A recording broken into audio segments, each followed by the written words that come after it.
Surat Kim ચાર રસ્તા નજીક આગની ઘટના બની છે। ભાગ્યોદય હોટેલ પાસે પૂંઠાના ગોડાઉનમાં આગ લાગી છે।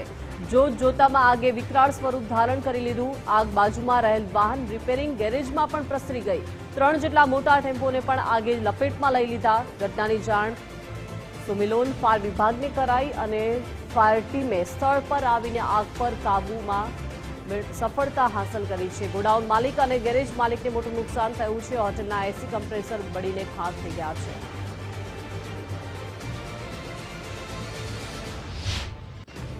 કે ગોડાઉનમાં પૂંઠાના ગોડાઉનમાં આગ લાગી હતી ને બાજુમાં એક આપણું ગેરેજ હતું એમાં કંઈ શોર્ટ સર્કિટ કે તેના કારણે આગ લાગી હતી અને 3 ટેમ્પા જેવા સળગીને રાખ થઈ ગયેલા છે અને હાલમાં કુલિંગ પ્રક્રિયા ચાલુ છે।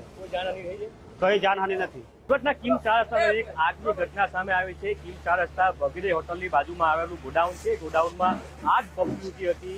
થોડા સમય પહેલા જે આ ગોડાઉન છે પૂંઠાનું ગોડાઉન હતું એમાં આગ ભભૂકી હતી। સ્થાનિકોના જણાવ્યા મુજબ શોર્ટ સર્કિટના કારણે આ આગ લાગી હતી। ત્યારે આગને કારણે સમગ્ર જે ગોડાઉન છે તે આખું બળીને ભસ્મીભૂત થઈ ગયું છે। સાથે જ બાજુમાં ગેરેજ આવ્યું હતું ત્યારે ગેરેજમાં 3 જેટલા ટેમ્પાઓ છે તે પાર્ક કરવામાં આવ્યા હતા। જ્યારે જે રીતે આગ લાગી હતી તેને કારણે આગની ચપેટમાં ટેમ્પાઓ પણ ભસ્મીભૂત થયા છે। દ્રશ્યો આપ જોઈ શકો છો, 2 ટેમ્પા છે તે આગની ચપેટમાં આવી જતા જે ટેમ્પા છે તે બળીને ખાખ થઈ ગયા છે। હાલ ફાયર વિભાગ દ્વારા સતત પાણીનો મારો ચલાવવામાં આવી રહ્યો છે। સુમિલોન ફાયર ઘટના સ્થળે પહોંચ્યું છે અને સતત પાણીનો મારો છે તે ચલાવવામાં આવી રહ્યો છે। હાલ જો કે આગ છે તે કાબૂમાં લેવાના પ્રયાસો છે તે ફાયર વિભાગ દ્વારા કરવામાં આવી રહ્યા છે।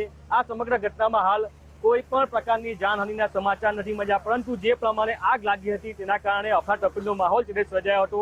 પૂંઠાનું ગોડાઉન હતું ત્યારે જેના કારણે આગ છે તે વિકરાળ બની હતી। તેને જ કારણે જે પાર્કિંગ કરેલા 2 જેટલા ટેમ્પાઓ છે તે ટેમ્પાઓ આખા આગમાં ભસ્મીભૂત થયા હતા। હાલ તો ફાયર વિભાગ દ્વારા સતત પાણીનો મારો ચલાવવામાં આવી રહ્યો છે। સમગ્ર ઘટના લઈને પાલિત પોલીસમાં ઘટના સ્થળે પહોંચી છે અને સમગ્ર ઘટના અંગે તપાસ કરવામાં આવી રહી છે। ઉદય જાદવ, ગુજરાત ફર્સ્ટ, સુરત।